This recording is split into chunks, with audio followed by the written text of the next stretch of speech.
Salve, salve, companheirada de luta. Meu nome é Giovanni Del Prete, eu falo desde a Secretaria Operativa da Assembleia Internacional dos Povos e hoje o nosso assunto é a conjuntura latino-americana e as eleições. Temos 5 eleições aí pela frente. Estamos, Nicarágua, Argentina, Venezuela, Chile, Honduras, tudo agora em novembro. Vem comigo para entender essa conjuntura, então, da América Latina nas eleições.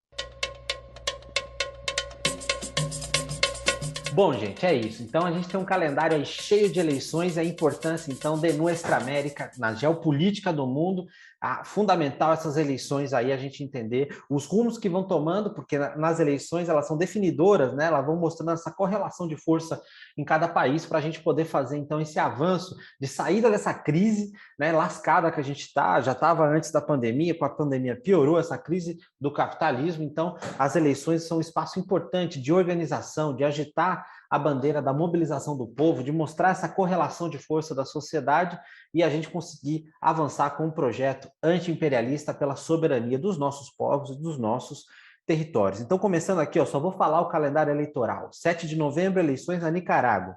14 de novembro, Argentina, 21 de novembro, Venezuela e Chile, e no dia 28 de novembro, Honduras. Então, cheio de eleições aí, prometendo muita coisa, uma correlação de força bastante complexa, que é importante a gente entender cada passo. Antes de mais nada, é importante a gente entender qual é o mundo que a gente pisa, qual é o cenário que se desenvolve essas eleições. A gente vê hoje no mundo se sendo estruturado, como eu comentei, nessa grande crise do capitalismo, essa crise estrutural, sistêmica do capitalismo, a gente percebe ela com quatro apartheids, que são essas 4 formas de exclusão do capitalismo que faz das grandes maiorias, do povo trabalhador, da vida social, né, de reprodução da sua própria vida, de piorar as condições de vida materialmente do povo, cada vez mais em 4 apartheids. O primeiro apartheid ele tem a ver com o apartheid do dinheiro, que é o impacto, então, das políticas neoliberais, né, na condição de reprodução da vida do povo. Então, aqui no caso do Brasil, por exemplo, o impacto direto que a gente tem desse ajuste neoliberal que toda hora vem para nós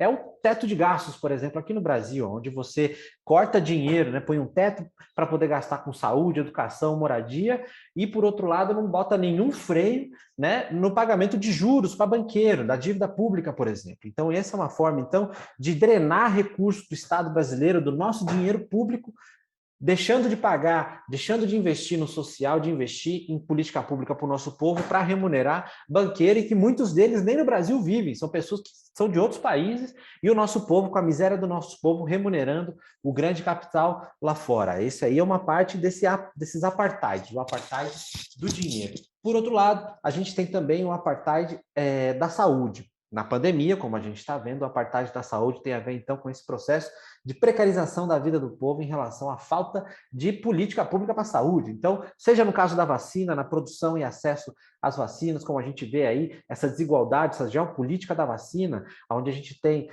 os países do norte detentores de patentes, né, da vacina, não abrindo suas patentes para produzir mais e mais vacina para o povo, enquanto que países do sul, muitos países não começaram ainda, estão muito timidamente avançando com a vacinação, né? Então, essa desigualdade. Mas a gente poderia falar desse apartheid da saúde também, questões sanitárias relativas ao saneamento básico, a falta de saneamento básico, a saúde mental do povo que está toda lascada, né? Antes da pandemia já estava, e com a pandemia piorou ainda também. Então, esse apartheid da saúde também que vai piorando a vida do povo. Um terceiro apartheid, ele tem a ver com o apartheid da alimentação. Os dados que a FAO, né, essa agência da ONU para Alimentação e Agricultura, mostram são aterrorizantes, né? 1/3 da humanidade, então de 7,8 bilhões de pessoas que existem no mundo hoje, mais de 2 bilhões e 300 milhões, ou seja, 1/3 da humanidade passa por algum grau de insegurança alimentar. O que significa? Significa que o povo está comendo mal, está comendo pouco ou não está comendo. No Brasil, por exemplo, nas últimas pesquisas que saíram, o país aí que é um dos maiores produtores de alimento do mundo tem 20 milhões de pessoas passando fome. Que agronegócio pop, é tech, é tudo, é esse que produz esse monte de comida, mas não é para o nosso povo, é para tudo para exportar, para exportar, para exportar, e o nosso povo passando fome, é um absurdo. Um país como o Brasil ter 20 milhões de pessoas passando fome. Uma pessoa já seria um absurdo passando fome. 20 milhões, então, pelo amor de Deus, é 2/3 da população venezuelana, 20 milhões de pessoas. É um absurdo isso. E um quarto e último apartheid, o apartheid ambiental, que tem a ver, então, com o modo de produção capitalista que destrói o meio ambiente para lucrar, fazer poucos lucrarem e deixa o lixo, né, o entulho, deixa todo o impacto ambiental para os pobres, para as pessoas que moram ali. Agora a gente vê no caso, por exemplo, Mariana e Brumadinho, que são aí o rompimento das barragens, que tem a ver, então, com esse processo de extração selvagem dos minérios da nossa terra, do nosso solo brasileiro, para remunerar capital estrangeiro, e quem ficou com o lixo ali, que ficou com a lama tóxica em cima da cabeça, morreu soterrado e segue vivendo os impactos ambientais de todo esse lixo que circulou aí pelos rios, matando rios aqui no Brasil. É o povo. Então, esse apartheid ambiental, então, o modo de produção capitalista, ele também vai gerando esse apartheid ambiental de destruição ambiental, colocando o lucro acima da vida. O nosso projeto de esquerda é colocar a vida acima do lucro. É o contrário disso. Então, o papel das eleições, ele joga esse papel definitivo da gente colocar, então, a denúncia desses 4 apartheids do modo de produção capitalista. Então, a gente tem que ter uma posição firme, anti-neoliberal, anti-imperialista, né, de desmonte desses apartheids para que o nosso povo possa viver com dignidade. Não é só sobreviver, mas é viver com dignidade, com justiça, fazendo essa justiça, então, desmontando esses apartheids.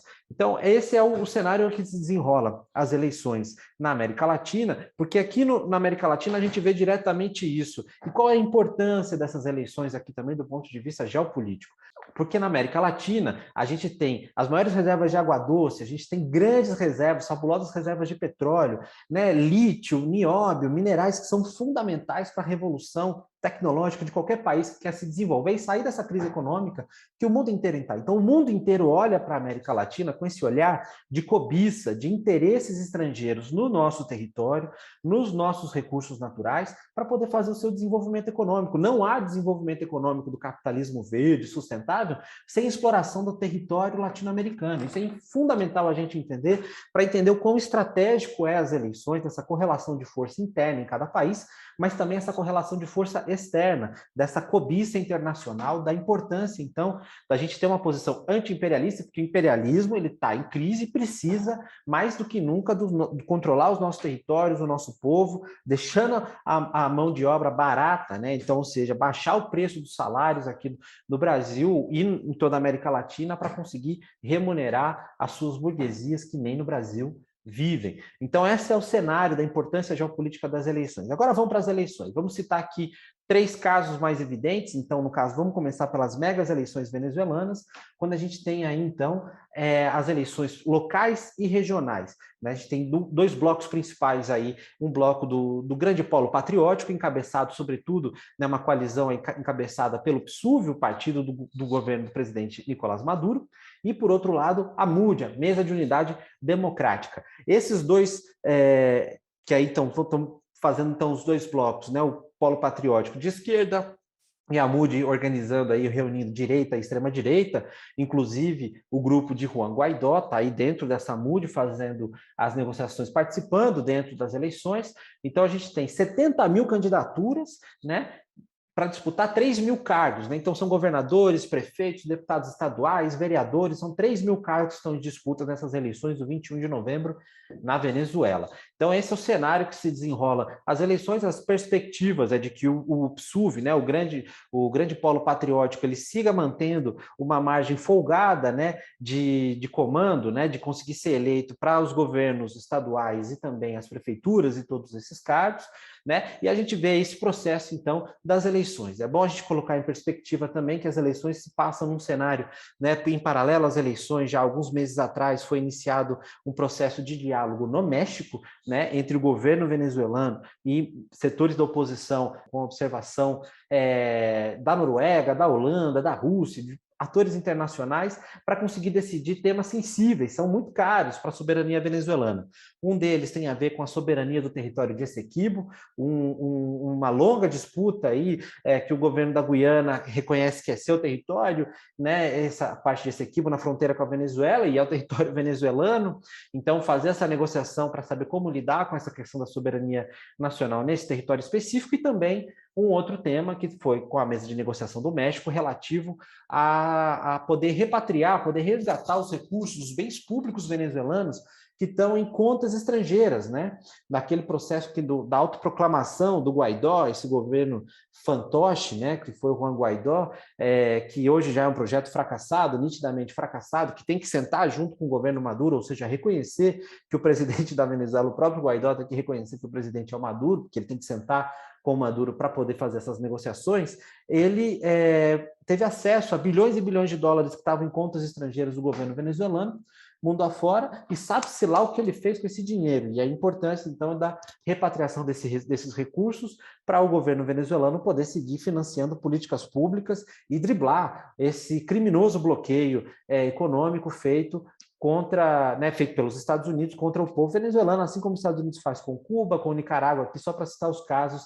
da América Latina. Então, para variar, as eleições venezuelanas, elas aí jogam um peso estratégico, seja dentro quanto fora, tem uma conjuntura que se correlaciona, então, dentro e fora do país, essa importância das eleições da Venezuela aí, que desde 1998, as eleições que elegeram Hugo Chávez Frías, que deu esse início à Revolução Bolivariana, é o número 29, um processo eleitoral de número 29, em 23 anos, aí, 22, 23 anos de Revolução Bolivariana, a Venezuela vai para o seu processo eleitoral de número 29. Passando agora para a Argentina, no dia 14 de novembro, eleições legislativas na Argentina. O que a gente pode esperar desse processo é que recentemente agora teve as eleições primárias abertas, simultâneas, obrigatórias, o passo, né, que eles chamam passo, que é uma espécie de um termômetro para entender como é que estão as correlações de força no país. A gente tem dois blocos principais, de um lado o oficialismo, né, a coalizão que sustenta o governo de Alberto Fernandes, que é Frente de Todos, né, então essa coalizão mais de esquerda progressista, e por outro lado a coalizão Juntos por el Cambio, que aí é a galera da direita e extrema-direita reunida, aí tendo encabeçado, por exemplo, com Maurício Macri. A perspectiva é que se acendeu um sinal de alerta com essas primárias, porque o termômetro que se mostrou nas eleições primárias foi que o governo precisa fazer correções de rumo, né? Corrigir sua rota, né? Porque precisa cuidar do povo mais do que está fazendo política pública, não só temporária, mas também de longo prazo, estruturais, para as questões de saúde, moradia e emprego, né? Então, então são os 3 T's, né, que se diz muito na Argentina. Tierra, techo e trabalho. Então, esses 3, terra, teto e trabalho, são os 3 principais pautas que o povo argentino, mobilizado nas ruas, né, recentemente conseguiu uma vitória popular, com muita mobilização nas ruas, mudando uma correlação de força dentro do parlamento, que aprovou uma lei de legalização do aborto. Então, o povo está em luta, está aguerrido, mobilizado nas ruas, fazendo, então, um processo de demanda para que o governo olhe mais para o povo e faça políticas públicas para o povo, topando com uma ideia muito mais do antineoliberalismo, né? Suspendendo o pagamento da dívida, por exemplo, que foi a herança maldita que o governo Macri deixou para o governo Fernandes, né? Que está tendo aí que negociar com credores internacionais essa dívida bilionária que foi feita com a FMI, então que coloca, né, dificuldades para esse manejo da economia nacional argentina para fazer essas políticas públicas tão necessárias para o povo.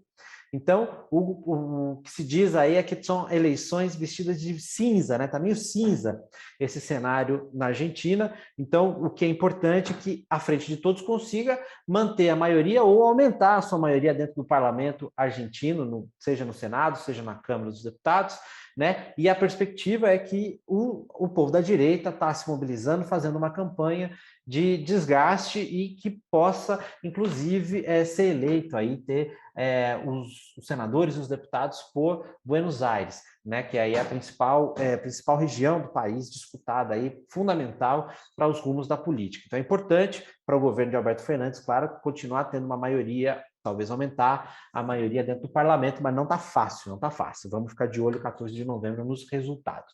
E, por fim, vamos falar do Chile, que vem num processo interessantíssimo de luta política aí, recentemente elegeu uma nova convenção constituinte, né, para elaborar uma nova constituição, para enterrar o autoritarismo dos tempos do Pinochet, que até hoje a constituição vigente no país é a constituição feita aí no tempo da ditadura do Pinochet. Então, enterrar o neoliberalismo, onde nasceu ali o berço do neoliberalismo, né, que o Chile possa ser, como foi o berço do neoliberalismo, possa ser a cova também do neoliberalismo com essa convenção constituinte. Um processo complexo, construir uma nova Constituição, muito interessante o processo como ele foi, com lideranças indígenas, né, sendo colocadas no centro, inclusive presidindo essa convenção constituinte. Então, um processo muito importante, interessante, de avanço da luta política, onde teve um estalido social com milhões e milhões de chilenos indo às ruas contra as políticas de Sebastião Pinheiro, o atual presidente, né, contra as políticas neoliberais.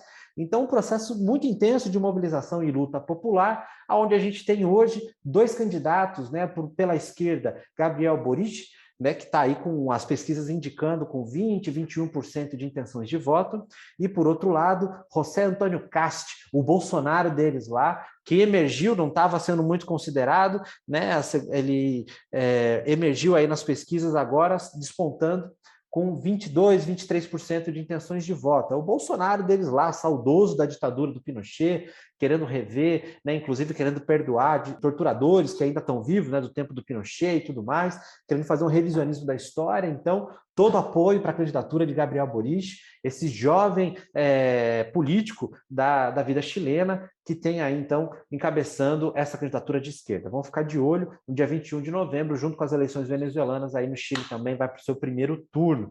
Então, vamos ver, vamos ficar de olho. A correlação de força está disputada mesmo em Nossa América, está desse jeito.